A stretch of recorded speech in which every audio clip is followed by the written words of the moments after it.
Kemarin kita telah belajar tentang pentingnya hidup secara fokus. Setidaknya ada dua alasan yang saya kemukakan. Alasan yang pertama yaitu karena itulah yang diteladankan oleh Yesus. Baik melalui pengajaran maupun kehidupannya sendiri 2000 tahun yang lampau di dunia.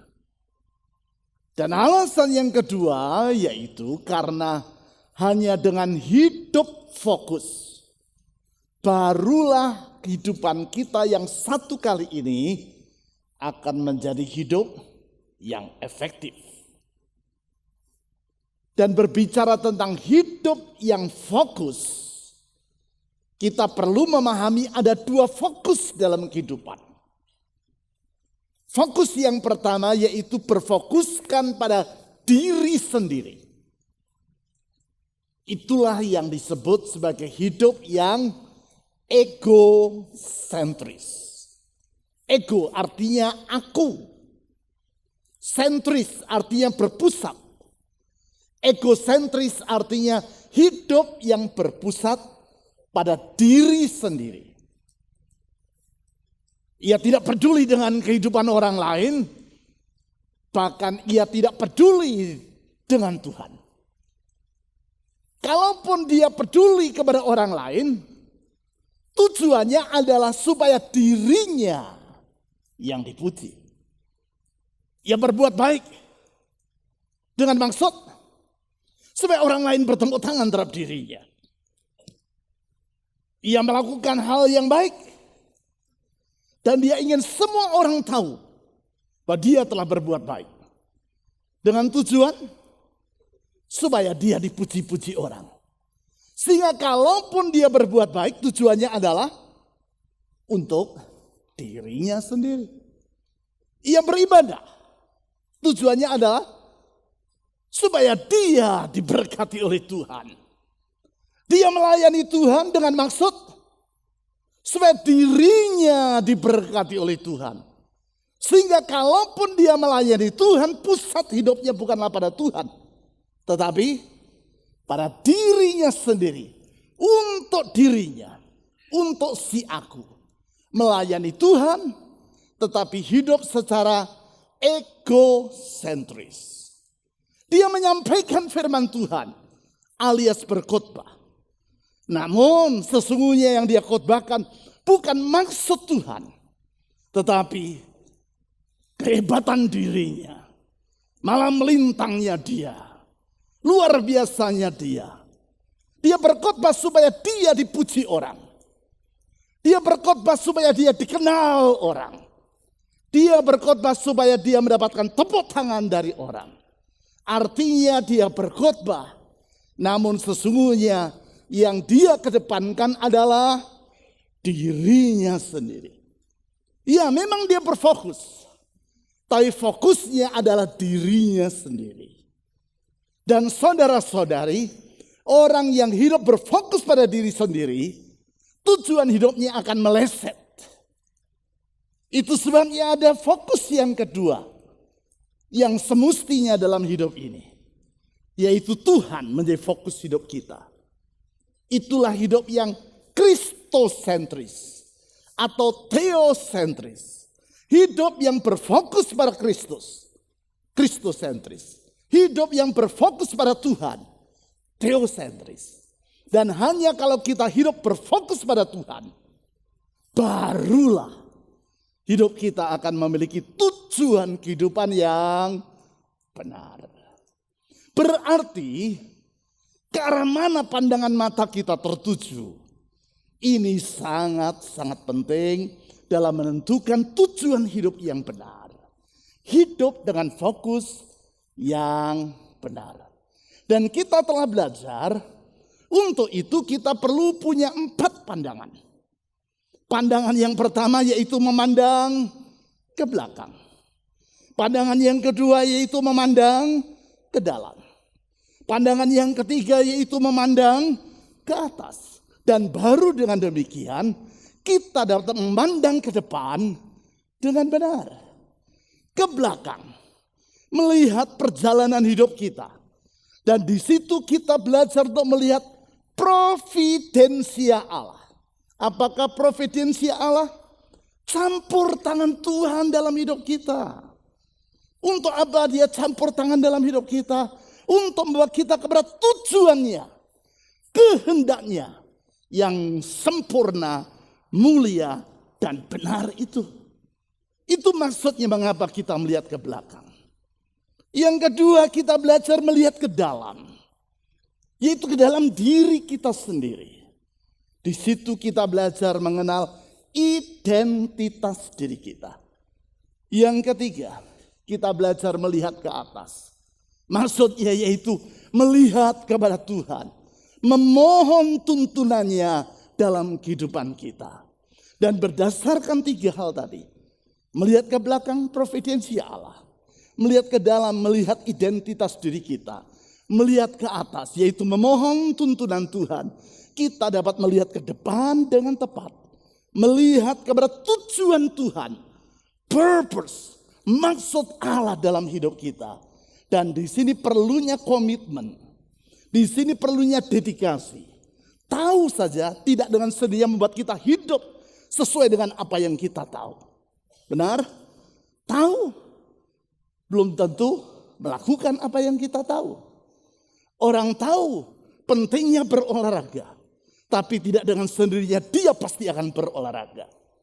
Dokter tahu bahayanya merokok. Adakah dokter yang merokok? Ada. Walaupun dia tahu bahaya dari merokok. Mengapa? Tahu saja tidak cukup. Hidup sesuai dengan apa yang kita tahu. Di sini pentingnya dedikasi. Saudara-saudari, berdasarkan tiga hal. Melihat ke belakang, melihat ke dalam, melihat ke atas. Kita jadi tahu apa yang ada di depan kita. Maksud Tuhan. Dan dengan dedikasi kita hidup di dalamnya. Itulah hidup yang fokus. Kemarin saya telah mengajak saudara untuk belajar melihat ke belakang. Melihat kehidupan yang telah kita jalani. Menyusun kehidupan itu berdasarkan pokok-pokok. Pokok-pokok yang kita lihat dari hal-hal yang mempengaruhi hidup kita. Ada tiga hal yang kita perhatikan. Pertama, orang-orang yang mempengaruhi hidup kita. Orang yang kita kenal secara langsung. Ataupun orang yang tidak kita temui secara langsung. Tapi kehidupannya mempengaruhi diri kita. Melalui sejarah, melalui buku yang kita baca. Atau melalui orang lain secara tidak langsung bisa saja dia mempengaruhi hidup kita. Yang kedua, event. Peristiwa-peristiwa. Kejadian-kejadian penting yang mempengaruhi hidup kita. Yang ketiga, keadaan, circumstances, situasi, lingkungan yang membuat kita menjadi kita. Kita coba telisik kembali perjalanan hidup kita sampai hari ini. Kita coba daftarkan tiga hal tadi. Apa saja dan siapa saja yang mempengaruhi hidup kita. Lalu kita tuangkan itu setiap pokok pada sebuah cari kertas. Akan baik kalau saudara menggunakan sticky note atau post-it note yang telah saya contohkan. Saudara ditulis masing-masing pokok pada satu sticky note. Lalu saudara susun menurut ukuran waktu, urutan waktu. Dan sesudah saudara lihat urutan waktu, saudara coba renungkan. Saudara lihat. Dari semua peristiwa itu, peristiwa-peristiwa mana yang terasa pedih bagi saudara. Karena tidak semua peristiwa itu menyenangkan, bukan? Hidup kita tidak selalu dalam udara yang cerah, matahari yang terang. Ada kalanya mendung dan hujan lebat. Ada kalanya kita melewati lembah yang kelam. Dan kita coba lihat dari semua peristiwa itu, mana-mana peristiwa yang terasa pedih bagi kita. Dalam berbagai macam bentuknya. Dan kita beri tanda dengan cara menggantinya dengan warna yang berbeda. Supaya kita mudah untuk mengenalinya. Dan sesudah itu kita susun lagi menurut urutannya. Sesudah kita lihat semuanya, kemudian kita menyusunnya saudara-saudari berdasarkan babak-babak kehidupan kita. Karena hidup ini dapat kita bagi menjadi babak-babak kehidupan. Bagaimana menyusunnya? Sangat tergantung pada diri saudara masing-masing. Karena setiap orang berbeda. Pengalaman yang dia lewati juga berbeda. Kita coba susun babak-babak kehidupan. Dan di babak-babak kehidupan sudah kita susun, kita coba lihat peristiwa-peristiwa dan apa-apa yang sangat penting. Yang membawa titik balik. Membawa perubahan. Mengakibatkan hidup kita ini arahnya jadi berubah. Mungkin kecelakaan, mungkin berkat tertentu, mungkin peristiwa tertentu. Masing-masing orang berbeda satu dengan yang lain. Saudara beri tanda bagian mana, pokok mana yang benar-benar mengubah hidup saudara. Sesudah saudara lihat semua, saudara coba renungkan lagi. Saudara lihat campur tangan Tuhan di dalamnya. Saudara lihat dalam hidup saudara. Hal-hal apa yang menunjukkan benar ada intervensi. Ada campur tangan Tuhan. Ada providensia Allah dalam hidup saudara.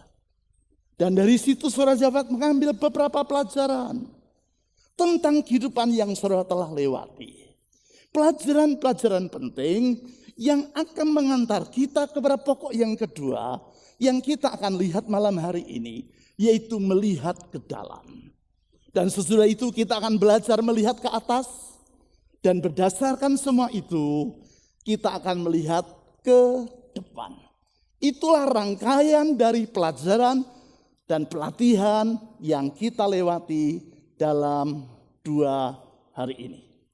Saudara-saudari, karena kita sudah melihat ke belakang, sekarang kita akan melihat ke dalam. Yaitu ke dalam kehidupan kita. Untuk melihat identitas diri kita. Kita telah belajar dalam khotbah minggu yang kedua. Identitas diri bukan selalu berkaitan dengan nama. Identitas diri bukan selalu berkaitan dengan jenis pekerjaan kita. Atau jabatan kita. Atau profesi kita. Atau status kita. Identitas diri antara lain dapat kita lihat dari apa yang penting dalam hidup ini. Atau biasa disebut sebagai tata nilai.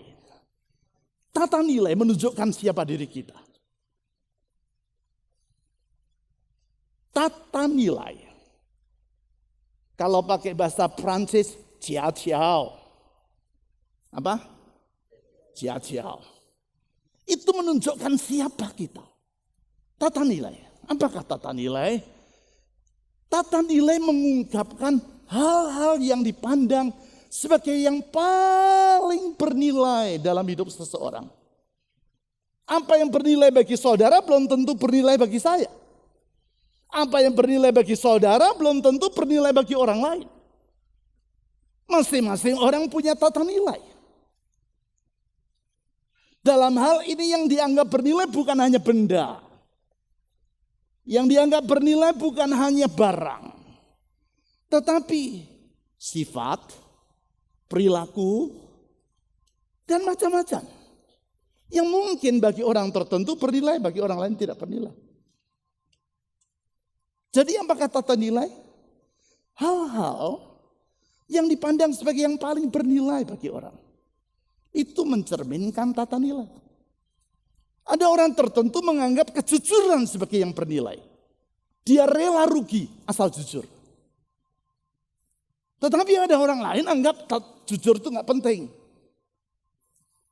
Harta lebih penting. Sehingga dia tidak merasa enggan menipu orang lain. Asal dia mendapatkan keuntungan. Saudara lihat bedanya? Apa beda di sini? Bukan secara sifat. Tetapi Tata nilai. Bagi orang tertentu keluarga penting. Bagi orang yang lain karier lebih penting. Sehingga bagi orang yang pertama, dia akan kesampingkan karier demi rumah tangganya. Demi keutuhan rumah tangga. Tapi bagi orang yang kedua, bila perlu rumah tangga dikorbankan, asal karier dia melejit. Bagi orang lain, iman itu penting. Sehingga dia tidak akan jual imannya demi kedudukan. Tetapi bagi orang yang lain lagi, pangkat lebih penting. Sehingga dia tidak merasa enggan tinggalkan iman demi mendapatkan pangkat. Apa bedanya di sini? Tata nilai. Apa yang dianggap paling bernilai. Dan itulah identitas orang. Yang kedua, tata nilai mencerminkan keyakinan utama dalam diri Anda. Mengapa satu orang menganggap kejujuran lebih penting, yang lain menganggap keuntungan lebih penting? Ini masalah keyakinan. Masalah iman. Iman itu bukan sekedar percaya bahwa Tuhan akan tolong saya. Ya itu iman. Tapi iman bukan sekadar di situ. Iman itu terlihat melalui tata nilai yang bersangkutan. Kalau orang percaya bahwa dengan berolahraga maka tubuhnya sehat, maka dia akan anggap berolahraga itu penting. Tetapi kalau orang tidak percaya olahraga itu akan mendatangkan tubuh yang sehat, maka dia akan memilih tidur dibandingkan olahraga. Saudara lihat kaitan antara iman, keyakinan dengan tata nilai. Jadi tata nilai merupakan ungkapan dari iman. Berarti seharusnya kalau orang menjadi pengikut Yesus, dia memeluk iman yang baru, maka dia harus hidup dengan tata nilai yang baru. Kalau orang menjadi Kristen, tetapi hidupnya tidak berubah, berarti dia tidak berubah dalam hal apanya? Tata nilainya. Hobinya berubah. Kalau dulu hobi menyanyi Elvis Presley, sekarang hobinya nyanyi lagu rohani, bisa jadi hobinya berubah. Tetapi saudara-saudari, tata nilainya tak berubah. Artinya itu Kristen apa tadi? KTP, itu istilahnya. Yang ketiga, tata nilai menentukan perilaku. Perilaku orang tercermin melalui tata nilainya. Tadi kalau orang mendahulukan rumah tangga, perilakunya akan berbeda dengan orang yang mendahulukan keuntungan. Perilakunya berbeda. Dan ini juga mencerminkan pilihan-pilihan yang dia buat. Dikala dia justru memilih manakah lebih penting, keluarga dia atau karier. Di situ akan menentukan. Yang menentukan adalah tata nilai yang bersangkutan. Tata nilai merupakan identitas diri kita. Ingat itu. Jadi apa identitas diri kita? Ya tata nilai itu. Tata nilai kita itu identitas diri kita. Sedangkan tujuan atau purpose yang menjadi fokus kita menunjukkan alasan mengapa kita ada di dunia ini. Dan ini tidak terlepas satu dengan yang lain. Kita perlu tahu identitas diri kita supaya dengan demikian kita dapat menentukan purpose dari hidup kita. Saya harap apa yang saya jelaskan cukup jelas bagi saudara. Nah sekarang coba kita lihat tata nilai kita masing-masing. Bagaimana kita tahu tata nilai kita? Bagaimana kita tahu apa yang kita tahu penting dan kita pandang, kita anggap penting dan terpenting dalam hidup kita. Kita coba tinjau tata nilai itu. Untuk itu yang pertama kita lakukan adalah renungkan kembali timeline atau lini masa. Kita coba renungkan tata nilai, renungkan lini masa ini. Nah, saya sangat berharap saudara Ini bukan sekedar saudara catat, lalu saudara hitung merahnya Pak Bambang berapa ya gitu. Bukan itu tujuannya. Tujuannya saudara praktekkan di rumah, kalau enggak ada gunanya. Saudara cuma tahu tapi enggak melakukan. Tidak ada gunanya. Beritahu kanan kiri saudara. Tahu tapi tidak dilakukan, tidak ada gunanya. Beritahu yang jelas dulu supaya dia lakukan. Perlu dilakukan, kalau enggak ada gunanya. Jadi saudara harus tentukan target. Minggu depan kah?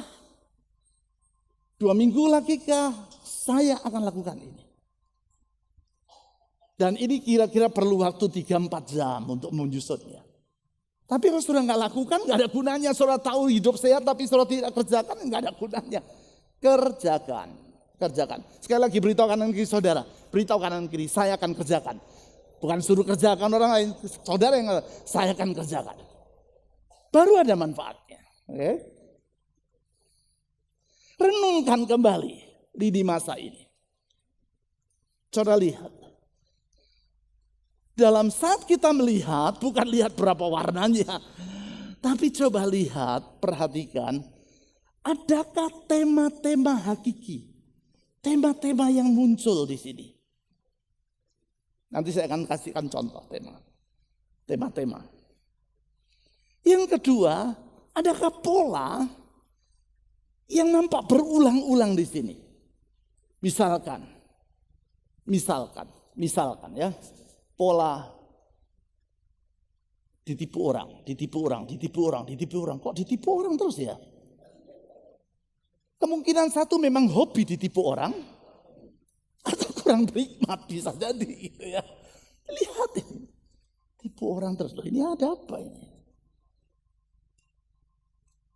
Gagal dalam hal yang sama berulang-ulang. Kita harus lihat kenapa ini kok gagal terus ini. Kita harus lihat pola, adakah pola itu. Yang ketiga, coba perhatikan bagian-bagian pedih. Bagian-bagian pedih ini. Ini bagian pedih ini. Karena bagian pedih itu seringkali merupakan cara Allah untuk bicara kepada kita. Kita coba lihat kenapa ya. Tuhan lagi mau ngomong apa berasa saya dengan hal yang terjadi berulang-ulang ini. Yang keempat, lihat titik-titik balik. Titik balik itu yang kemarin sudah saya beri contoh, kasih tanda X itu. Perhatikan titik-titik balik ini. Titik balik ini, di sini. Titik-titik balik ini, yang ada tanda X ini. Hal-hal penting yang mengubah hidup saudara. Perhatikan, apakah pelajaran di balik semua tadi?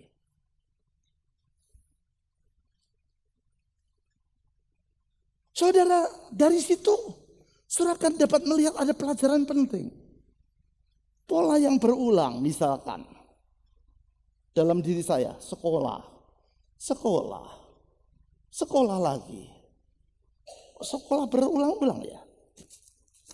Kira-kira apa maksudnya bersekolah ini? Oh, dan justru sekolah itu lebih banyak di sini, bukan di sini. Di sini banyak kan orang sudah tidak sekolah, ini sekolah terus. Kenapa ya? Satu, kemungkinan nganggur sehingga disekolahkan. Dua, atau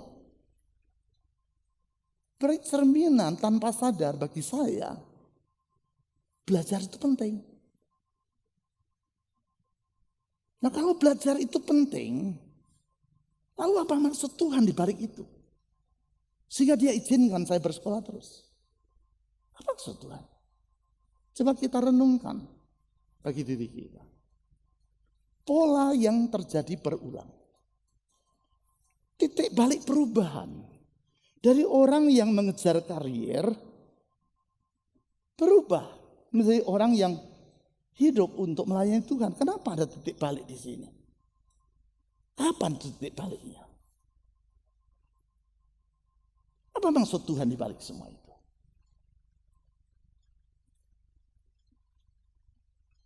Setiap orang punya titik balik itu. Dan ambil pelajaran dari sana. Ada maksud Tuhan. Karena tidak ada yang kebetulan di dalam Tuhan. Yeremia pasal berapa tadi?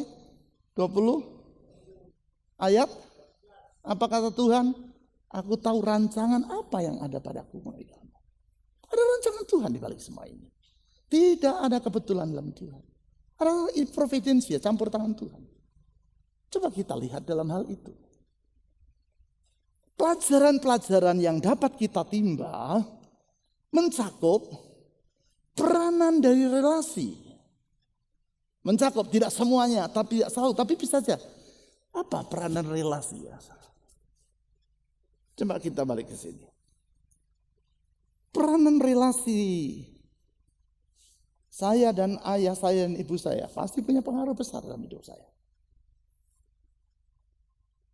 Relasi saya dengan kakak saya pengaruh besar.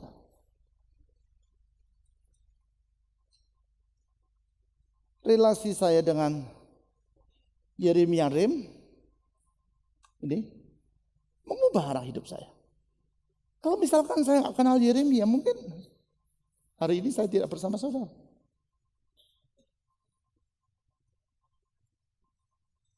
Relasi dengan orang bisa punya pengaruh. Dan apakah relasi itu bermakna atau tidak?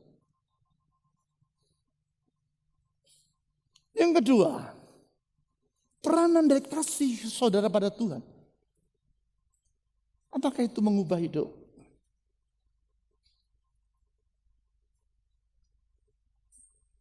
Apakah itu membawa arah yang baru dalam hidup?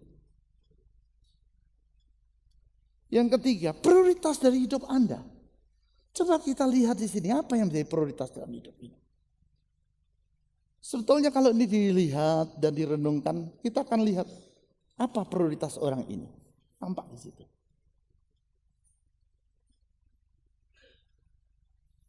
Begitu juga dengan setiap saudara.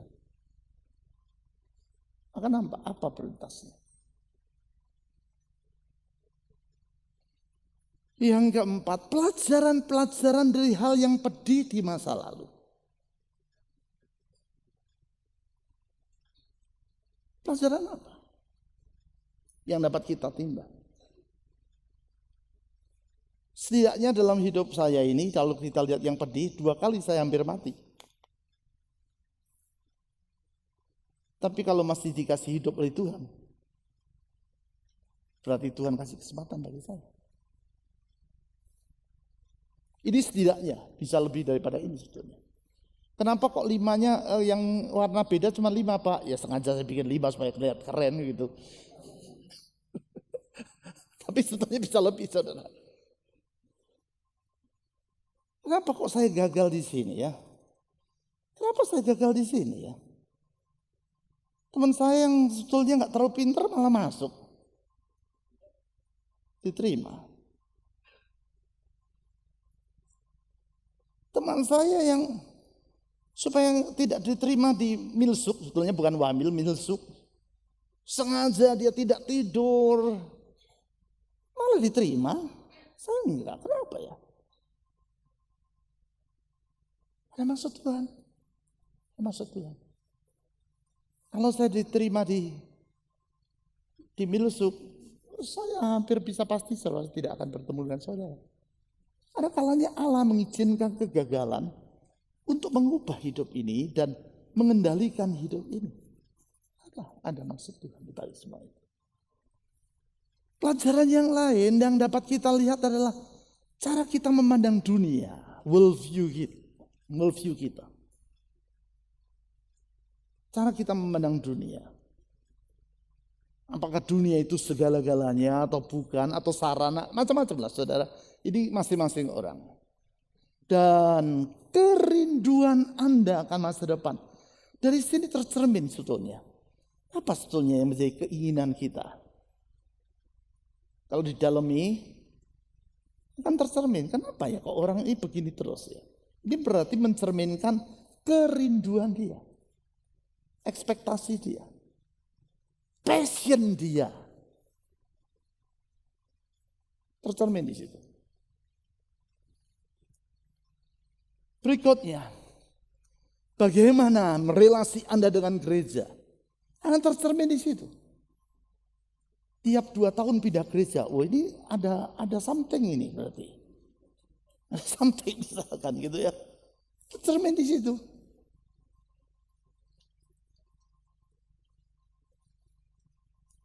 Dan kita coba renungkan semua tadi dengan mengajukan beberapa pertanyaan. Saudara renungkan kembali, sehingga ini bukan makan waktu 1,5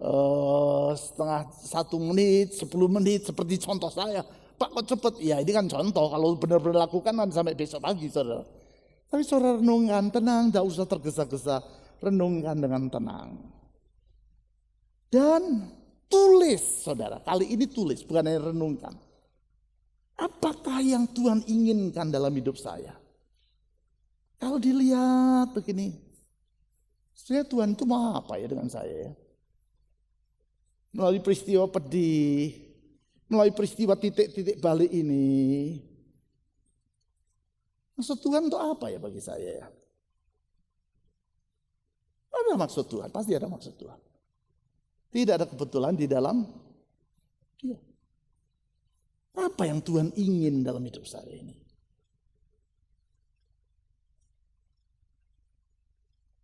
Apakah penilaian saya terhadap orang lain dan relasi? Saya memandang orang itu sekadar sebagai sarana bagi saya untuk meningkat. Sarana yang saya perlu manfaatkan demi karier saya?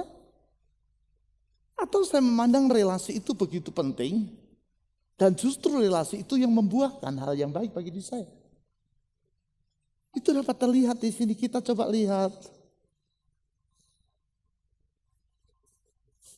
Apa ya pandangan saya pada manusia? Apa penilaian saya terhadap relasi? Kalau kita tidak kilas balik, saudara tidak akan kita ingat itu dan lewat semuanya. Hal yang lain, pelajaran-pelajaran apa yang Tuhan berikan kepada saya tentang karakter.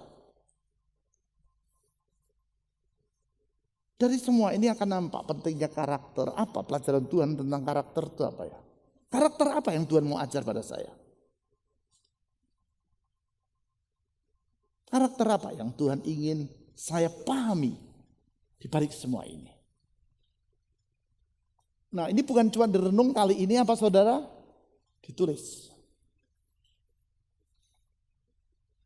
Yang keempat, kepercayaan apa yang Tuhan berikan kepada saya yang tidak boleh saya abaikan? Dalam sejarah hidup ini nampak ada beberapa hal yang Tuhan percayakan. Kenapa Tuhan percayakan saya pada hal-hal ini?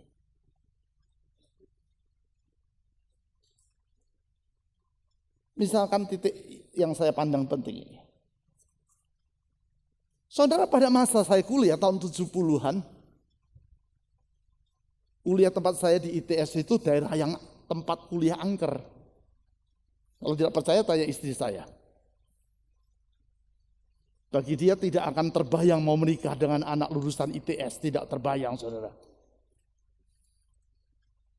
Itu sekolah yang angker. Angker kenapa? Ya ini sekolah orang laki semua. Kalau yang namanya peloncoan, dalam dulu peloncoan, disiram air keras lah, matilah, itu tidak sering tapi berkali terjadi di sana. Jadi kalau anak ITS jalan itu menakutkan pada waktu itu. Ukurannya menakutkan. Itu daerah angker, sekolah angker, anak-anak angker di sana. Kalau saya bisa menjadi ketua senat di situ, itu bukan hal yang gampang. Entah kalau saya kelewat angker atau kelewat alim, gitu saja. Saya tidak mau cerita terlalu banyak bagaimana pengaruh saya di sana, di sekolah saya waktu itu. Tapi kalau Tuhan izinkan, apa maksud Tuhan di situ? Apa maksud Tuhan di sana? Pelajaran apa yang Tuhan mau kasih pada saya? Kepercayaan apa? Kepercayaan apa yang Tuhan berikan olehnya?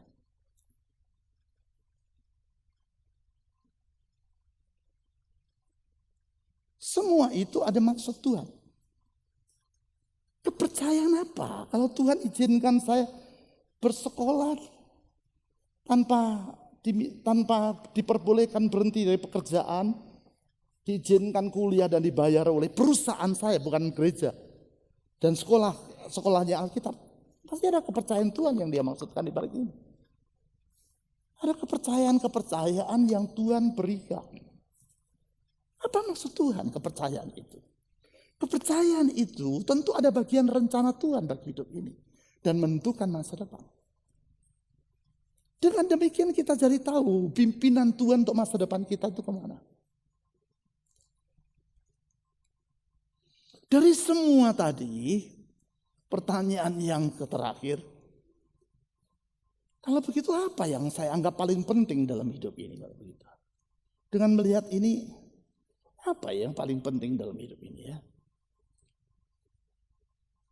Hal-hal apa yang paling penting dalam hidup? Dan melalui perenungan itu saudara, kita akan masuk kepada bagian yang sekarang, yang ketiga. Menulis hal-hal yang paling bernilai. Dengan melihat tadi, semua ini apa yang paling penting? Saudara mulai tuliskan 3-6 hal yang paling bernilai bagi Anda.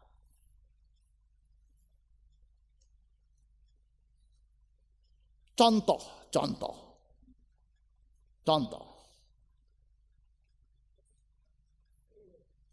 Mungkin saya memandang kepemimpinan, bukan jabatan ya, bukan jabatan pemimpin, tapi leadership. Kepemimpinan itu penting. Bukan jabatannya, tapi kualitas pemimpin itu penting.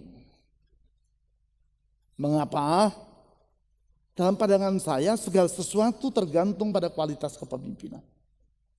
Kalau pemimpinnya bagus, bagus. Pemimpinnya buruk, buruk. Bisa jadi. Berarti bagi saya kepemimpinan itu penting. Itu contoh saja, contoh. Tidak harus sama, masing-masing orang punya apa yang dia anggap penting. Ini hanya contoh, jangan ditiru. Kejujuran. Bisa saja dianggap penting. Karena kejujuran adalah karakter yang terpenting dalam hidup. Orang bisa salah asal mau jujur. Bagi saya penting. Bisa saja salah asal dia mau ngakuin. Gak apa-apa. Namanya manusia kan bisa salah. Tapi mau ngakuin. Nah itu tata nilai. Atau mungkin orang.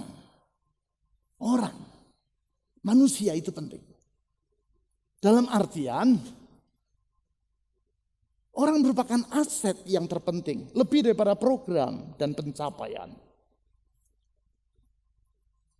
Sehingga memikirkan nasib orang, memikirkan kesulitan orang, timbang rasa dengan kondisi orang, itu menjadi penting. Atau bisa jadi,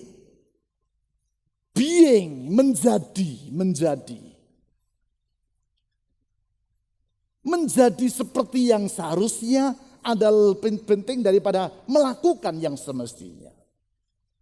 Being and doing. Menjadi lebih penting daripada melakukan. Melakukan penting tetapi menjadi itu lebih penting. Contoh. Masing-masing saudara membuatnya. Lalu saudara evaluasi. Coba dinilai ulang. Berdasarkan hal-hal yang Anda pandang paling bernilai tadi 3-6 pokok yang paling bernilai, lakukan evaluasi. Evaluasi karena orang itu bisa saja hidup dalam asumsi. Sangat penting tapi prakteknya nggak sama dengan hidup. Karena itu kita coba lihat benar nggak itu penting. Yaitu dengan lihat apakah perilaku saya selaras dengan apa yang saya anggap penting. Evaluasi. Katakan bagi saya jujur itu penting. Coba saya evaluasi, saya ini jujur bener gak ya? Jangan-jangan saya ngomong jujur penting, perilaku saya banyak bohong. Bisa jadi kan? Oh berarti jujur gak penting bagi saya ini. Rendah hati, misalkan. Bener gak saya rendah hati? Jangan-jangan saya rendah hati, perilaku saya gak rendah hati. Rajin penting, rajin itu penting. Coba sih, saya ini bener rajin atau enggak ya?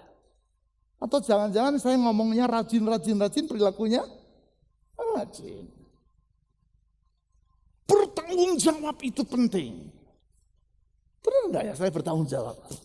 Evaluasi, jangan evaluasinya setengah menit.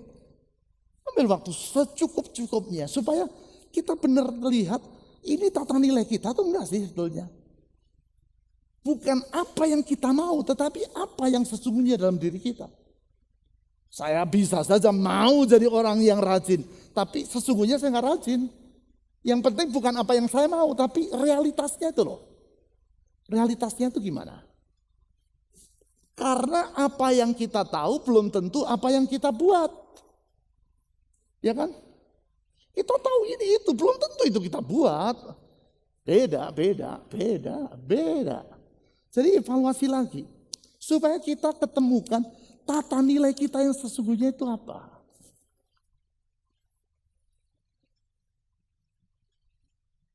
Dan berdasarkan itu kita coba evaluasi lagi. Hal yang paling bernilai manakah yang perlu mendapat perhatian saya di hari yang datang. Dari 6 tadi. Menurut saya ini yang paling saya perlu perhatikan. Perlu diperhatikan karena misalkan ini yang paling kurang berkembang dalam diri saya. Ini yang paling tidak sesuai dengan diri saya. Ini yang paling diperlukan untuk hari esok saya. Coba kita renungkan. Dan terakhir, apa yang perlu saya lakukan dalam memberikan perhatian kepada hal yang paling bernilai tadi? Apa yang perlu saya lakukan? Kalau misalkan saya ngomong jujur penting. Sudah saya evaluasi, rasanya saya nggak jujur. Jadi apa yang saya mesti lakukan? Apa ya? Supaya saya benar-benar jujur itu jadi jujur mesti apa saya? Misalkan saya ngomong tanggung jawab itu penting. Evaluasi diri dulu. Kalau perlu tanya kepada orang dekat, istri, pada anak. Menurut kamu saya ini tanggung jawab gak ya? Karena bisa saja kan saya merasa tanggung jawab padahal orang lain lihat saya ini gak bertanggung jawab. Bisa gak? Sangat bisa. Coba lihat benar gak? Lalu itu apa yang mesti saya lakukan? Supaya apa yang sangat penting itu benar-benar jadi bagian dalam hidup saya. Dan itu akan menjadi bagian dari purpose hidup saya ke depan.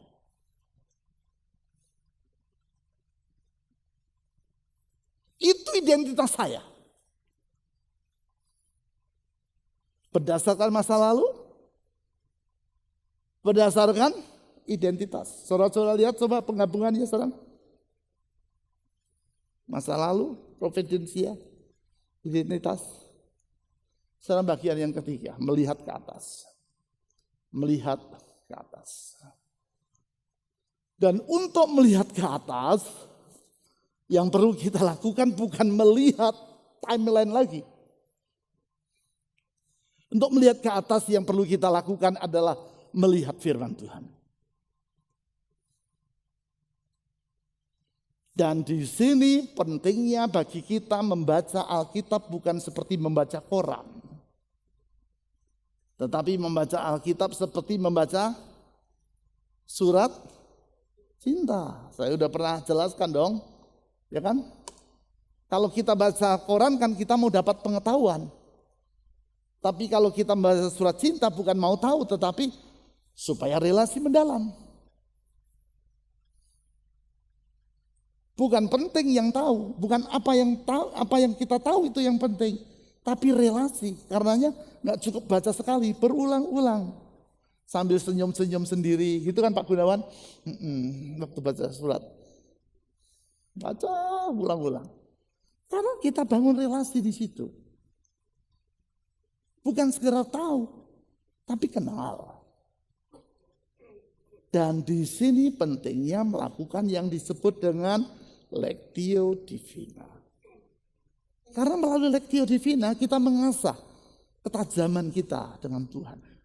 Karena di situ relasi akan terjalin. Kalau relasi itu dekat, cepat nyambung saudara. Saya sudah cerita kan.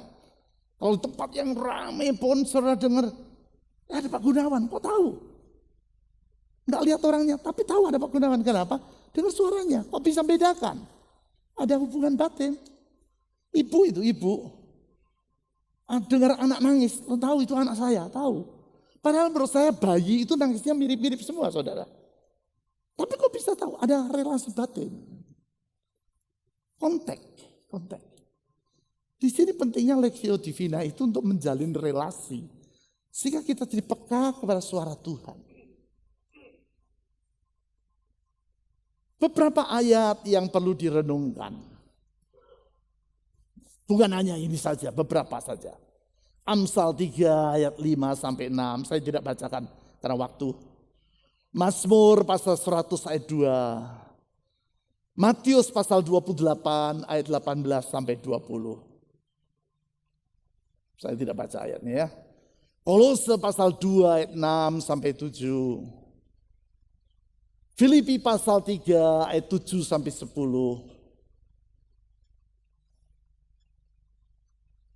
Yohanes pasal 15 ayat 5. Dan masih banyak ayat-ayat yang lain tentunya. Perlu suara renungkan untuk jadi peka pada suara Tuhan. Dan dari sana saudara-saudari, kita masuk kepada panggilan yang pertama dalam hidup ini. Undangan yang pertama dalam hidup ini. Undangan yang pertama dalam hidup kita adalah memenuhi hukum Tuhan yang pertama. Apakah hukum Tuhan yang pertama dan paling utama kata Tuhan Yesus? Matius 22 ayat 37-38. Jawab Yesus kepadanya, kepada guru, kepada ahli Taurat yang bertanya kepada dia, "Guru, manakah hukum yang terutama dalam kitab Taurat?" Ini kata Tuhan Yesus, "Kasihilah Tuhan Allahmu dengan segenap hatimu dan dengan segenap jiwamu dan dengan segenap akal budimu. Dan itulah hukum yang terutama dan pertama." Jadi pada waktu kita lihat ke atas, kita mau lihat yang ini. Panggilan yang pertama ini. Panggilan yang pertama adalah memenuhi hukum Tuhan yang pertama. Mengasihi Allah. Tuhan kita dengan segenap hati, segenap jiwa, segenap akal budi, dalam sekuat tenaga kita. Dan berdasarkan ayat-ayat itu firman Tuhan yang Tuhan ingatkan, tulislah keinginan saudara menjadi pribadi yang bagaimana. Bukan keinginan saudara untuk melakukan apa. Lain ya. Menjadi pribadi itu being. Melakukan itu namanya doing. Kita bukan menganggap doing itu tidak penting, tapi being itu lebih penting dulu. Ini karena yang paling utama. Menjadi orang yang gimana saya ini? Saya ingin jadi orang yang bagaimana? Berdasarkan ayat-ayat firman Tuhan yang Tuhan lingkatkan pada saudara. Karenanya penting bagi kita untuk belajar dengar suara Tuhan. Penting bagi kita untuk punya relasi dengan Tuhan supaya kita jadi tahu firman Tuhan mana yang Tuhan ingin menjadi bagian dalam hidup kita. Menjadi pribadi yang bagaimana? Contoh. Saya ingin menjadi pribadi yang sungguh-sungguh bersandar pada Tuhan. Contoh. Karena saudara ingatkan pada Amsal 3 ayat 5 sampai 6. Percayalah kepada Tuhan dengan segenap hatimu dan janganlah bersandar pada pengertianmu sendiri. Akuilah dia dalam segala lakumu, maka ia akan meluruskan jalanmu. Percayalah kepada Tuhan dengan sedap hati. Oh, saya ini harus jadi orang, ini yang paling saya perlukan dalam hidup. Saya ingin jadi orang yang hidupnya bersandar pada Tuhan. Sehingga kalau dikenal oleh orang, itulah contoh orang yang hidupnya bersandar pada Tuhan. Gitu loh. Ini contoh, bukan harus begini. Masing-masing orang harus dengar suara Tuhan sendiri. Masing-masing orang punya tuntunan Tuhan, masing-masing. Contoh yang lain. Saya ingin menjadi pribadi yang akrab dengan Tuhan. Karena saudara diingatkan oleh Tuhan pada ayat dalam Yohanes pasal 15 ayat 5 yang tadi sudah saya sebutkan. Akulah pokok anggur dan kamulah ranting-rantingnya. Barang siapa tinggal dalam aku dan aku dalam dia, ia berbuah banyak. Sebab di luar aku, kamu tidak dapat berbuat apa-apa. Tinggal dalam Tuhan. Dari ayat ini saudara diingatkan, oh saya ini ingin jadi orang yang dikenal akrab dengan Tuhan. Sehingga kalau orang lihat, ya ini contohnya orang yang akrab dengan Tuhan itu ini. Gitu. Masing-masing kita punya keunikan kita masing-masing. Kita tidak bisa jadi semuanya. Tergantung kepada apa yang paling penting bagi saudara. Di situ sebabnya pentingnya tata nilai tadi. Dari situ saudara jadi tahu apa yang paling penting bagi saudara. Dan tercermin di dalam panggilan ini. Saya ingin menjadi pribadi yang bertumbuh dalam Kristus misalkan. Jadi saya tidak merasa harus berhenti. Saya ingin semakin bertumbuh dalam dia. Semakin bertambah lebih dalam dia. Semakin lebih dekat dengan dia. Bertumbuh dalam Kristus. Karena saudara diingatkan pada ayat Kolose pasal 2 ayat 6 sampai 7. Kamu telah menerima Kristus, Yesus, Tuhan kita. Karena itu hendaklah hidupmu tetap dalam dia. Hendaklah kamu berakar dalam dia, dibangun di atas dia. Hendaklah kamu bertambah teguh dalam iman yang telah diajarkan kepadamu. Dan hendaklah hatimu melimpah dengan ucapan syukur. Misalkan berdasarkan Lectio Divina, saudara dapatkan ayat ini berkata, bertumbuh dalam Tuhan. Itu panggilan saudara. Masing-masing orang tentukan panggilannya. Jangan 5, satu aja. Satu aja, saya mau jadi begini. Gitu. Saya mau jadi orang yang begini. Bukan orang yang melakukan ini, bukan ya. Tetapi orang yang begini.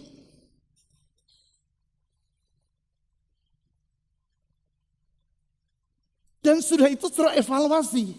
Sebagaimana tata nilai perlu sudah evaluasi, demikian juga panggilan yang pertama sudah evaluasi. Apakah pernyataan itu menunjukkan tentang pribadi yang bagaimana? Atau being? Dan bukan tentang akan melakukan apa. Kenapa demikian? Karena melakukan apa itu nanti yang keempat. Ini kita bicara yang ketiga, beingnya dulu. Lihat, saya ingin menjadi seorang yang rajin. Oke, itu being. Saya ingin banyak membaca buku. Nah itu artinya apa saudara? Doing. Harus lihat dulu. Jangan ke doing tetapi being. 2. Apakah pernyataan itu mengungkapkan alasan mengapa saudara ada di dunia ini?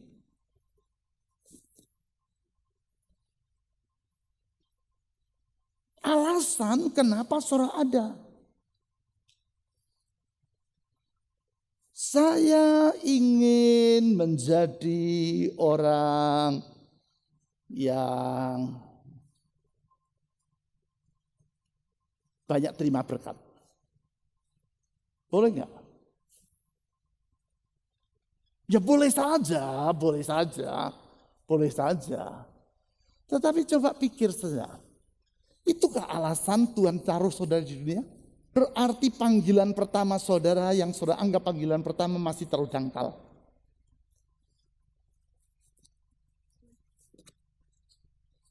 Saya ingin menjadi orang yang punya rumah besar. Boleh?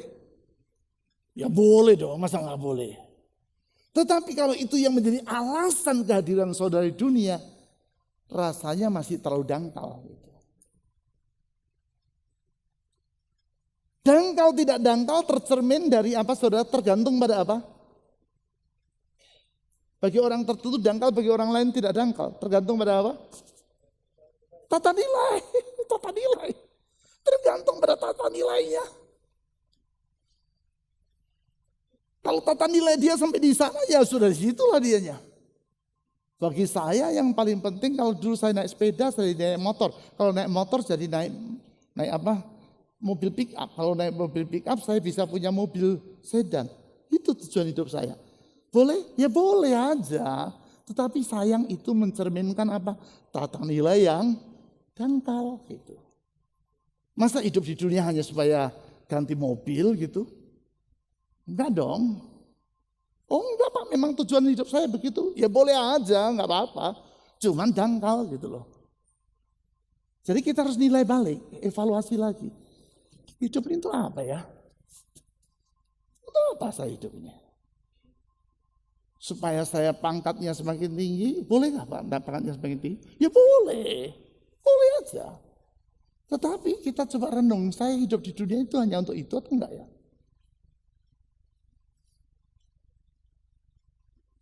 Nah di sini pentingnya kita ngelihat ke atas itu. Kalau kita ngelihat ke sini kan maunya kita. Itu yang namanya tadi apa tadi? Ego sentris. Sekarang kita mau beralih kepada teosentris. Hidupnya berusaha pada Tuhan itu apa ya Tuhan bentuk itu? Kalau enggak saudara kita enggak bisa mencapai tujuan seperti yang Tuhan mau. Yang kita tetapkan adalah tujuan yang seperti kita mau. Saudara bisa lihat bedanya? Kita ingin hidup menurut tujuan yang Tuhan mau. Bukan hidup menurut yang saya mau. Sama-sama tujuan yang jelas. Tetapi yang satu egosentris, yang satu kristosentris gitu loh. Dan yang kita ingin adalah hidup dengan tujuan yang jelas bersifat kristosentris. Paham maksud saya? Dan di situ kita berfokus hidup. Jadi kita nilai. Ya alasan keberadaan kita di dunia itu karena itu gitu. Kalau bukan. Ini akan merevolusi hidup. Seperti yang jadi khotbah kemarin. Karena ini akan menentukan pusat hidup kita. Sama seperti tata surya ini. Pusatnya matahari atau bumi. Sudah saya jelaskan kan khotbah minggu lalu. Minggu 2 hari yang lalu. Menentukan arah hidupnya kemana. Apa yang menjadi pusat hidup akan menentukan tujuan hidup. Apa yang menjadi apa? Akan menentukan tujuan hidup. Apa yang menjadi pusat hidup akan menentukan tujuan hidup. Belum tentu orang Kristen hidupnya berpusat pada Yesus, belum tentu. Bisa jadi bertahun-tahun dia jadi Kristen, keluar masuk gereja, hidup di gereja, tidur di gereja, tapi pusat hidupnya bukan Yesus. Adakah dalam Alkitab orang yang seperti itu tinggal di dalam bait dalam kemah kudus, tetapi hidupnya tidak berpusat pada Tuhan? Ada. Namanya anak-anak dari Imam Eli. Siapa namanya anak Imam Eli? Hofni dan Pinehas. Tinggal dalam rumah, dalam bait, bukan bait, itu masih kemah suci, tinggal di sana. Tapi hidupnya bukan berpusat pada Tuhan. Bisa loh. Orang bukan hanya keluar masuk, bahkan tinggal di dalam gereja pun hidupnya tidak berpusat pada Tuhan. Melayani Tuhan, karena Hofni dan Pinehas itu adalah imam. Hofni, Pinehas itu jabatannya apa tadi? Imam. Tapi hidupnya nggak berpusat pada Tuhan. Sehingga dia nggak bisa dengar suara Tuhan. Ayahnya menjabat sebagai imam besar. Jabatannya imam besar. Tinggalnya dalam kemah suci. Tetapi tidak bisa dengar suara Tuhan lagi. Kita harus pahami.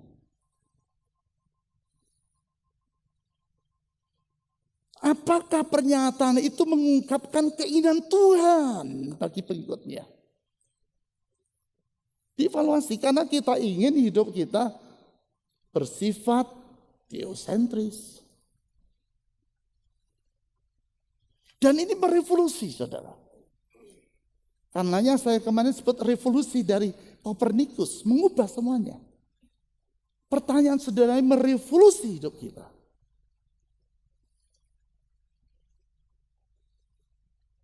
Apakah pernyataan itu mengarahkan tujuan hidup di setiap hari? Setiap hari jadi, saya jadi jelas tujuan hidup saya setiap hari ini harus begini. Dievaluasi semuanya. Dan berdasarkan evaluasi tadi, tulis ulang. Kalau gitu panggilan Tuhan dalam hidup saya ini apa? Panggilan yang pertama dalam hal ini yaitu menjadi, being, menjadi.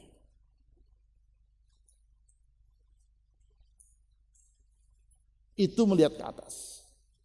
Sekarang dari melihat ke belakang, melihat ke dalam, melihat ke atas yang sudah mulai terangkum satu dengan yang lain, setelah melihat salinannya, kita melihat ke depan. Di situ kita melihat ke depan, yaitu panggilan yang kedua. Kalau panggilan yang pertama adalah untuk memenuhi hukum Tuhan yang pertama, kasihlah Tuhan Allahmu dengan segenap hatimu, dengan segenap akal budimu, segenap jiwamu, segenap kekuatanmu. Maka panggilan yang kedua berkaitan dengan memenuhi hukum Tuhan yang kedua, yaitu Matius 22 ayat 39. Dan kata Yesus, hukum yang kedua yang sama dengan itu ialah kasihilah sesamamu manusia seperti dirimu sendiri. Kalau tadi bersifat vertikal, maka sekarang horizontal. Dan ini selaras dengan Efesus pasal 2 ayat 10. Efesus 2 ayat 10, karena kita ini buatan Allah, diciptakan dalam Kristus Yesus. Untuk apa? Melakukan pekerjaan yang baik. Kalau tadi pertama being, sekarang yang kedua doing. Melakukan pekerjaan yang baik. Yang dipersiapkan Allah sebelumnya. Ia mau supaya kita hidup di dalamnya. Artinya bukan hanya diomongin tapi benar-benar dihidupin. Dan saudara-saudari, panggilan yang kedua ini adalah tentang visi Anda akan masa depan Anda. Masa depan yang saya bayangkan tentang hidup saya adalah begini. Karenanya ke depan. Karena visi. Panggilan yang kedua ini mencerminkan pemahaman Anda pada saat ini tentang maksud Tuhan bagi hidup Anda. Pemahaman saudara pada saat ini. Saya ulang.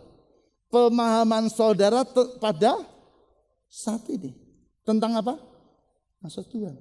Kenapa dikatakan ditegaskan pada saat ini? Saya sudah jelaskan. Maksud Tuhan, purpose, tujuan Tuhan bersifat apa? Progresif. Sudah belajar kan 2 minggu yang lalu? Jadi saat ini kita ngertinya begini. Bulan depan bisa berubah. Bukan maksud Tuhan berubah, tapi pengungkapan Tuhan itu semakin nyata. Tahun depan bukan berubah karena Tuhan ganti pikiran, bukan. Tapi Tuhan mengungkapkannya semakin nyata. Saya sudah jelaskan kalau Tuhan pimpin Abraham, tidak Tuhan ngomong Abraham, A, B, C, D, E, F, G, H, I, Y. Ini ya petanya, enggak begitu. Tuhan hanya ngomong Abraham, tinggalkan negerimu, sanak keluargamu. Pergi ke negeri yang akan kutunjukkan kepadamu. Dan di situ aku akan berkati engkau menjadi bapak satu bangsa yang besar. Abraham ikut, tinggalkan. Tuhan tunjukkan A. Dia sampai A. Kalau dia taat, Tuhan tunjukkan B. Dia taat, Tuhan tunjukkan C. Dia taat, Tuhan tunjukkan D. Dia taat, Tuhan tunjukkan E. Progresif. Pemahaman Abraham saat itu baru sampai B. Tetapi Tuhan tunjukkan C. Oh, dia jalan lagi C. Tuhan tunjukkan lagi D. Tuhan tunjukkan lagi E. Begitu. Begitu. Pemahaman kita saat ini tentang maksud Tuhan. Tapi bulan depan seiring dengan semakin akrab kita dengan Tuhan, semakin kita jadi ngerti maksud Tuhan untuk hidup ini. Siapa di antara saudara yang sudah menikah 10 tahun? Enggak ada, masuk ada yang menikah lebih 10 tahun. Saya mau beritahu, pemahaman saudara tentang istri atau suamimu 10 tahun, itu bukan segala-galanya. 10 tahun lagi baru saudara tahu, oh ternyata pasangan hidup saya ini begini toh. Itu baru 20 tahun. 10 tahun lagi, saudara semakin lebih paham.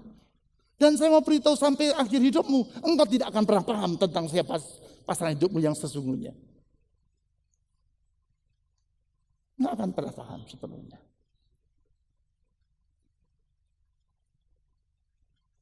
Karena sifatnya apa? Progresif. Begitu juga pengalaman kita tentang maksud Tuhan.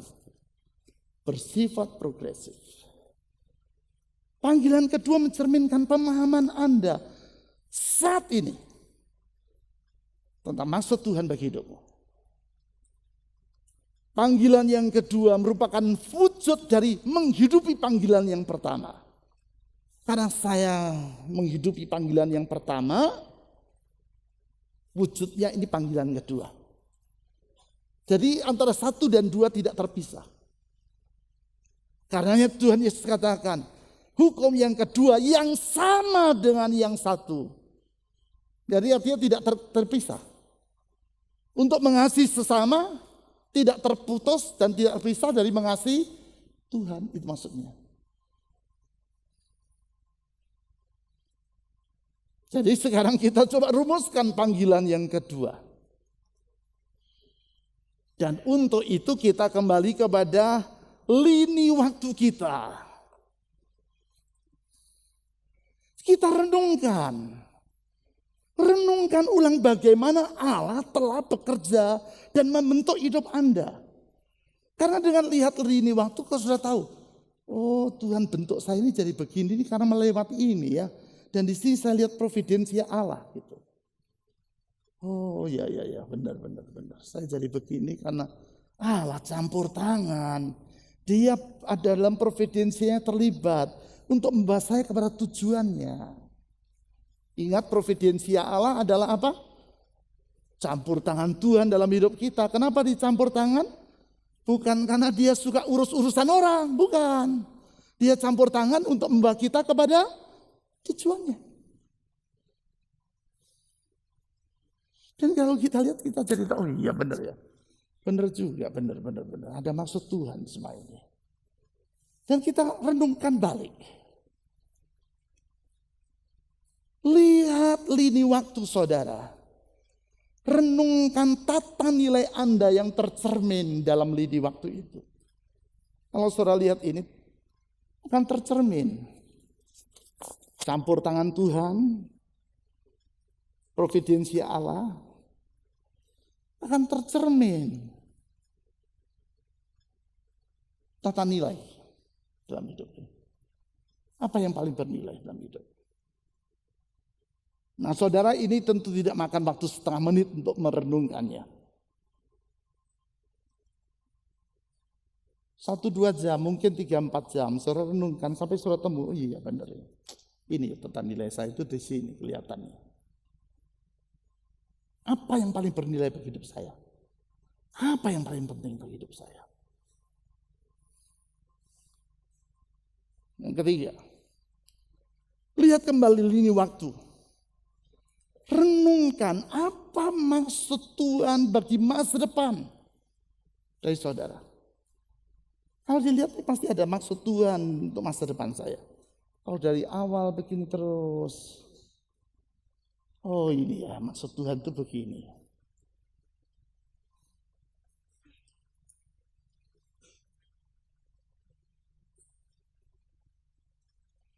Dengan demikian saudara mulai bertanya beberapa pertanyaan. Apa visi saya untuk masa depan? Apa visi saya untuk masa depan? Apakah visi itu memerlukan dedikasi yang penuh? Kalau visinya itu nggak perlu dedikasi yang penuh, artinya itu visi terlalu dangkal, saudara. Karena dalam bulan ini saya berbicara tentang all the way. Ikut Tuhan apa? All the way. Penuh sampai akhir. Itu dedication. Hidup dalam dedikasi. Hidup dalam komitmen. Komitmen pada apa? Tujuan Tuhan. Tuntunan Tuhan. Apakah visi ini perlu dedikasi yang penuh enggak ya?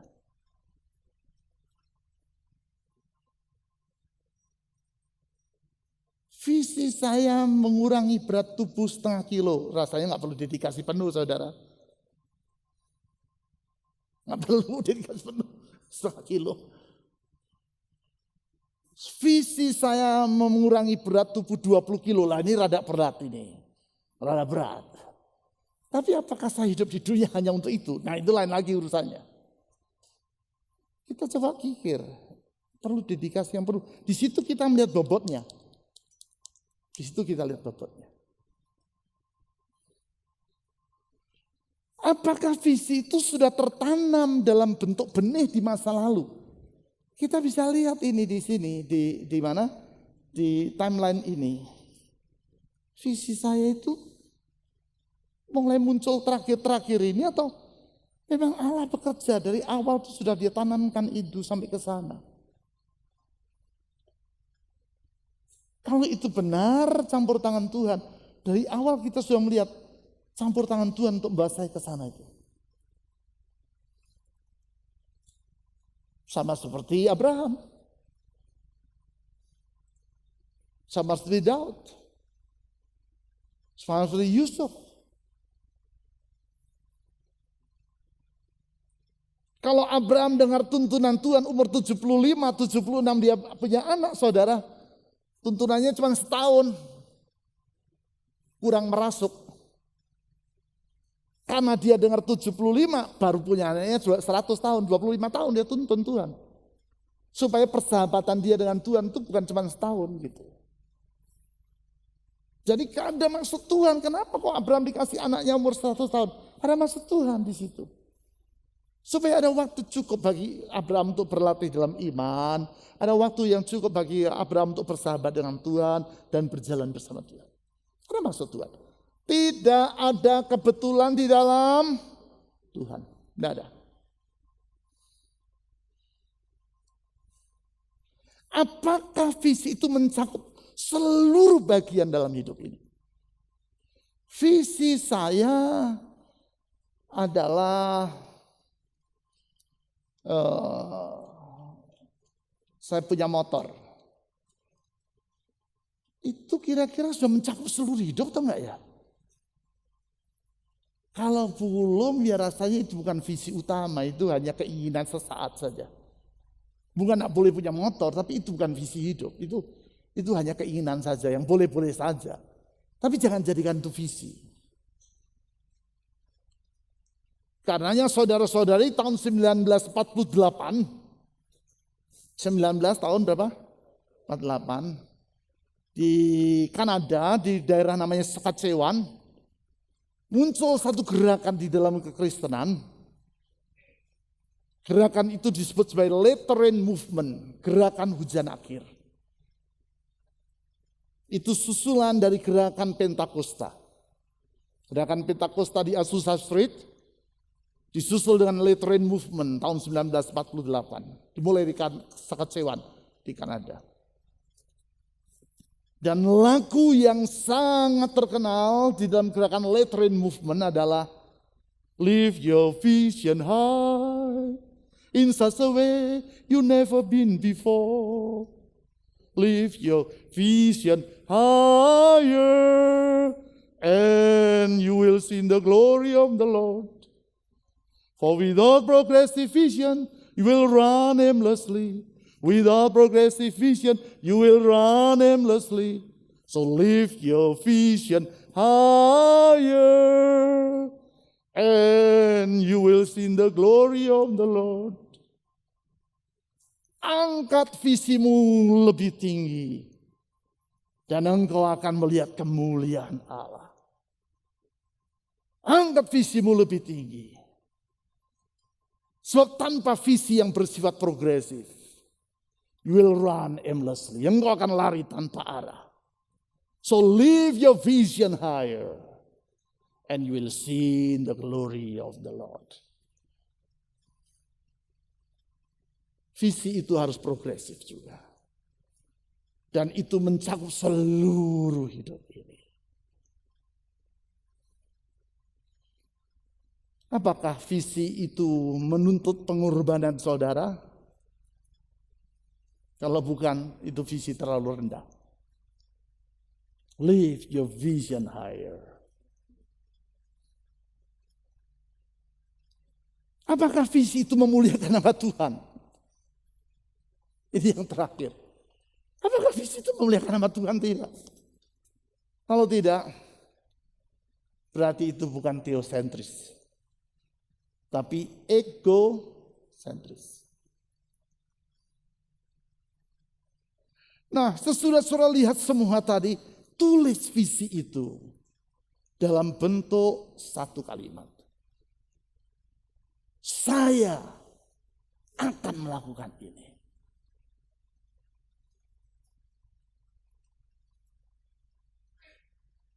Saya akan melakukan ini. Sekarang yang terakhir, dari semua tadi saudara rangkum menjadi purpose statement. Nah, ini perlu penjelasan yang panjang lebar, saya ringkas seperti kemarin saya sudah jelaskan. Saya akan ringkas dalam hal ini. Yaitu berdasarkan tata nilai, panggilan pertama menjadi, panggilan kedua melakukan. Tulis purpose statement, pernyataan tujuan dalam hidup Anda. Saya punya tujuan begini. Saya kasih contoh purpose statement. Contoh saja. Tujuan hidupku adalah mengenal Kristus dan memperkenalkan Kristus. Bagus sekali ya. To know Christ and to make Him known. Oh, saya hidup itu saya ini. Saya ingin tiap hari semakin kenal Tuhan dan membuat Dia semakin dikenal orang. Dan kalau kita berkonsentrasi, berfokus pada hidup itu, hidup kita akan menjadi hidup yang berarti. Saudara, masing-masing orang harus buat rumusannya masing-masing.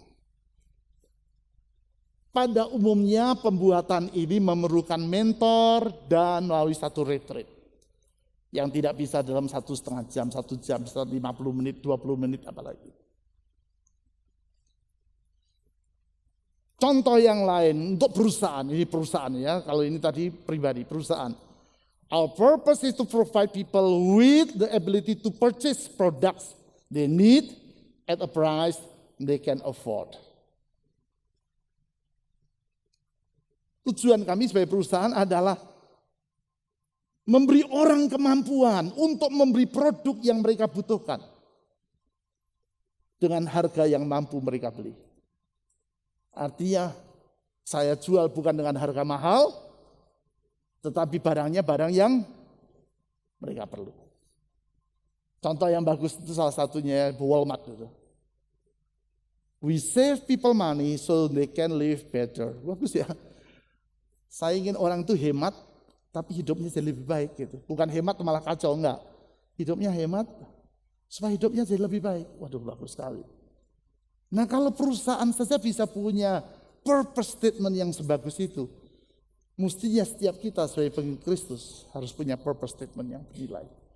Karenanya saudara-saudari, Stephen Covey, saya sering sebut nama itu, dalam bukunya yang berjudul The 7 Habits of the Most Effective People, dia katakan demikian, setiap orang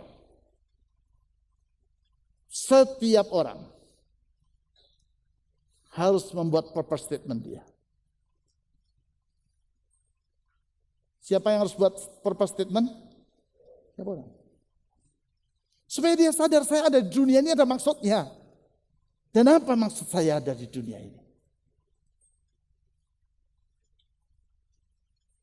Dan memang itulah harusnya kita sebagai pengikut Kristus. Tuhan memberkati kita semua.